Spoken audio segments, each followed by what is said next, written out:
And welcome to the track, dude. Thank you for inviting me down. Thanks for I really appreciate it. I mean, That's incredible what you were trying to achieve this week. So it's To- 1,000 miles, but barefoot. at this track, yeah, and there's a record that stands there, but not barefoot. But there is a record there. It's 10 days. 10 days to do 10 days, 1,000 10 miles. hours, 30 minutes, 36 seconds. I've been speaking to this because there's a few little things that have happened in the first few days, which meant I had to let go of that record. Yeah, And it brought me right back into my original messaging, which was like, it's a huge privilege to be able to walk for those that can't. Huge privilege to be able to run for those that can't. 100%. Yeah, And a huge privilege to be alive for Let's Start Living for those that perhaps haven't woken up today even, or are having trouble getting their head off the Yeah. pillow. 100%. You know, and I can honestly feel that we have to go through these embodying experiences, don't we? Definitely. So I had a couple of days where I had so much swelling in the feet and the ankles through an overuse and disuse thing that's been occurring since day one, really. And suddenly I was hit with the huge privilege of what it is to be able to stand up. And then today it was like, oh, I'm walking again. Huge privilege to be able to walk.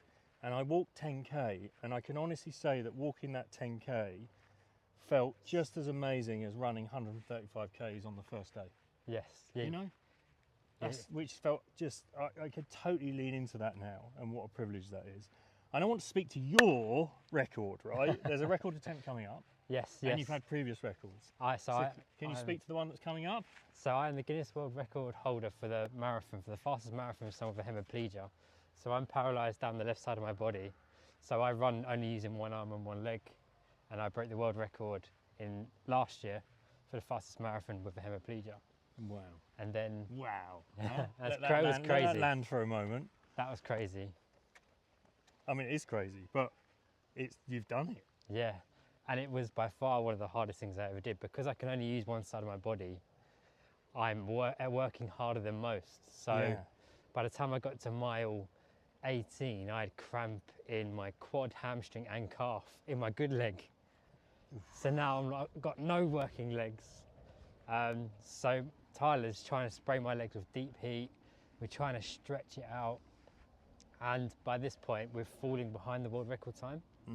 And it gets to the last mile and he goes, Ant, you've got 10 minutes to get to that finish line.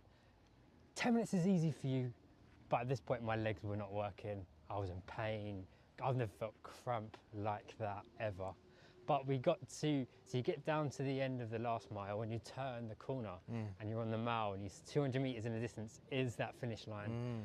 And Tyler goes to me, you've got 1 minute. If you want to make history, it's now or never. You've got to go. And I just don't know where it came from. But I used to do track and my track athlete came out and I just started sprinting for my life. Oh, All I wow. could think about is like, if I just missed out on that world record, I would have been beating myself up for the rest of my life. So it was now or never. I just had to empty the tank and just go for it. Yeah. And I don't know how I did it, but I got there with 52 seconds to spare. And yeah, that was probably one of the biggest moments of my life. Amazing, right? And it just proves to you and shows you how far beyond what your body can do. Your body can do incredible things, but half the time we don't push it to see what we can really do. Yeah. Well, I've been voicing that a lot as well, like this level of comfort and convenience that we live in, Yeah, unfortunately means that we're not really We- accessing what's available. our full potential. Full potential. And that's why I try and express to people in the gym. I work in a gym and I say to people, you could do so much more, but they just don't believe they can. Once you believe you can, like the things, everyone should be faster than me because they can use a full body. But then I'm faster than most people because I push myself beyond. So what was the marathon time? 5 hours 40. 5 hours 40. Yes. And what's this next record coming up? So the next record I want to go for is the half marathon Yeah. world record now. And I'm going for that in 5 weeks' time Okay. at Goodwood racetrack. Yeah. So nice and flat. The world record time is 2 hours 14. Oof. So I should be able to do that one. It's going to be tough because since the marathon recently, I had tendonitis in the ankles, struggling, blisters everywhere because I wear a leg brace and this leg, Yeah. it constantly rubs, it's carbon fibre, so it's constantly chafing away the skin. So blisters and blood Yeah. blisters, which is annoying. Yeah.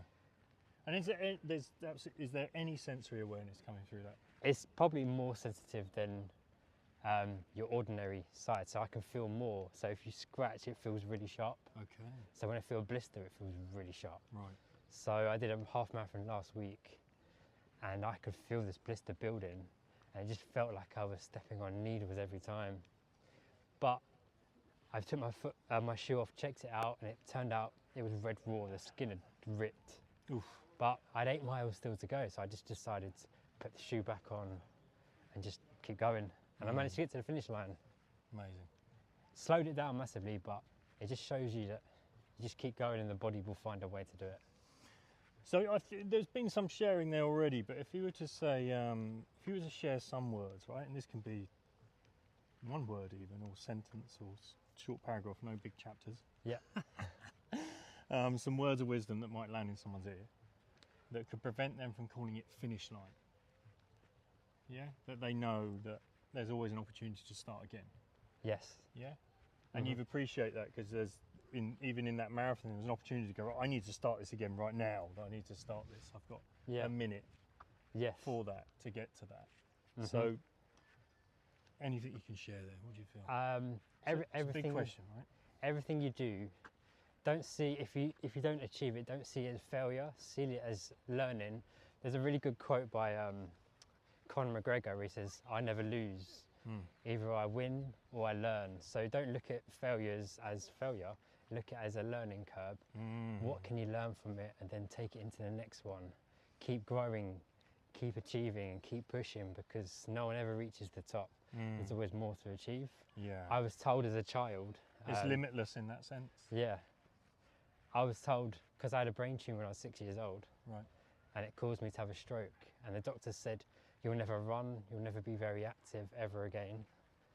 And from then on, it was my mission to prove them wrong. And that's what my main reason was for doing the marathon, just to prove those doctors wrong. And I've done that. So my main message would be, don't let anyone ever tell you what you can and can't do. Because it's up to you. If you want to achieve it, put the hard work in and you can achieve incredible things. That is beautiful, man. Yeah, that hits, doesn't it? It really does, and that's for anyone in anything. But you don't have to be a physical sport, even academic. Yeah. Absolutely anything. Want to write a book? Just start the thing. Yes, get started, yeah. Want to start a business? Start the thing. Exactly, But we really have to go there to grow there. You can't do it from standing back beyond the start line and not getting over that. Yeah, I think one of my biggest kind of drives in life was I went through all that pain and torture going through a brain tumour and hospital appointments as a child. And I kind of said to myself, I didn't go through all of that pain and torture just to be an average person and fit in life. For that little boy who went through all of that, I want to make him proud and achieve as much as I possibly can. I always say, if that little boy who was 6 years old had a time machine and fast forward 20, 30 years, and he looked out to see what his life could be, I want him to look at me and think, wow, is that me? Is that what I become? Is that what I do? So I do it to make him proud. So I'd say to someone, think of yourself as a younger child, make him proud. Yeah, man. I've been speaking to another way of looking at it is like the anticipated regret. Whereas you go, okay, let's fast forward, say 10 years. Like I'm 50, how old are you now? 30. Yeah, it's like saying when you're 40, go, there's the time machine, I'm 40 now. What would I have regretted not doing in that time? Yes. And that gives you a whole pathway for like the 10 years. To go, right, tick that off, tick that off, tick Yes, that off, tick that off. I started those things, How far could I push it? Can I can get a world take that? record? Can I get another one? Another world record? Yes. Here's the world records, brother. I mean, Yes. That's absolutely phenomenal. Thank you so much. I wish you all the luck with it, and thank you so for much. coming here and helping contribute these miles. Man, you've made my day, and also inspired me. Oh, thank you. So tomorrow morning, I'm going to be churning out some miles tomorrow morning. So thank you for that. Amazing. Beautiful.